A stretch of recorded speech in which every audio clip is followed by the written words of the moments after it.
Welcome to another video tutorial from RCOracle.net. In this tutorial, we're going to learn how to build a WinForms.net application using Oracle as the backend database.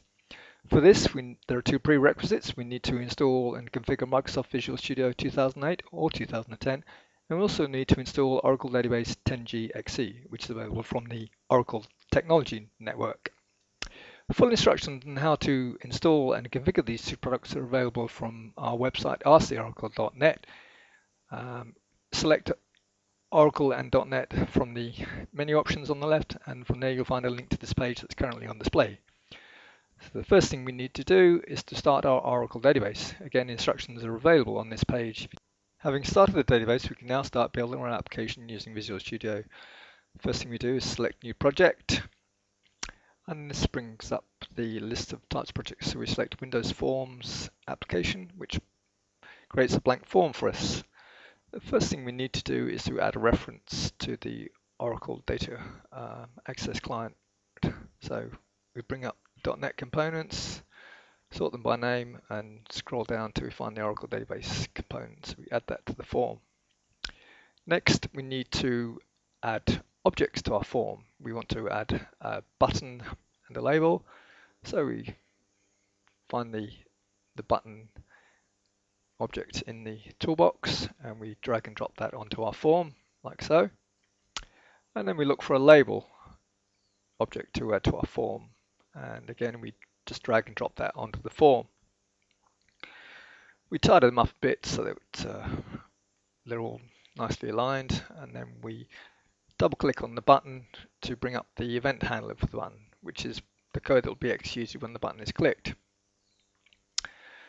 So what we want to do in here is to query the database and then display the results. So this is the code that will do that, and that's available on the web page we showed you before. We also need to add a using declaration to say that we're using Oracle Data Access Client. So here we go, we add the statement in Oracle Data Access .client. Having done that, we're ready to test our form to see if it works. And here we go.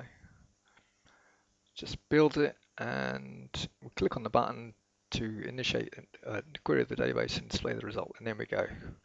So we display the name of the department whose ID is 10.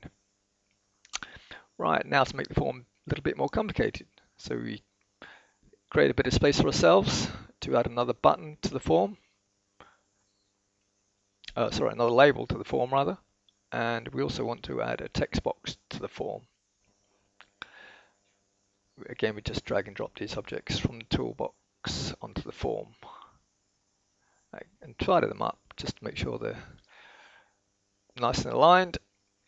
And we change the properties of the label because we're going to use this as a prompt for our users.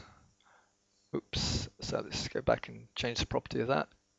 Change the text that's displayed. So we scroll down to text and change that from label 2 to please enter a department ID. And this will be displayed on the screen when the form is run.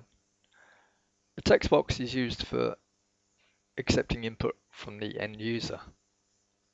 So we just move things over a bit to make sure that the prompt will be displayed and that there's enough room to accept input from the user and to display the result. Right, so now we need to go back to our event handler and change the code, because at the moment we've got it hard coded to look at department 10, so we need to change that so that it will accept input from the screen.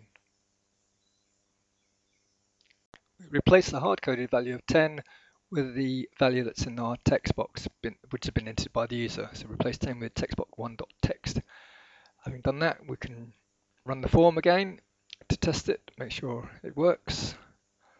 So we build it, run it, enter in the department ID of 10, click on the button, and it displays the result. Department 10 is administration. The next thing to do is to add some error handling in case a non-existent department ID is entered. We do this by checking the result of the data read operation on the database. If nothing is returned, we display an error. Otherwise, we display the department name. So replace the line that datareader.read with an if statement that checks the result of the datareader.read operation. If it succeeds, it displays department name. If it doesn't succeed, it displays the message department ID not found. This if statement also replaces the line where we assign to label1.text the results of the data read operation. Having changed the code, we now need to run it to test it. So we click on debug, enter in 100, which should come back with finance as the department name, which it does, and then we change it to department ID 109, which doesn't exist, so we should get a message, and we do. We get department ID not found displayed on our screen. So that's it. We've now put in a check to make sure that we can't enter in an invalid department ID. And that's the end of our tutorial. For more Oracle tutorials, go to rcoracle.net, where you'll find plenty of Oracle help available in screenshots and words and videos.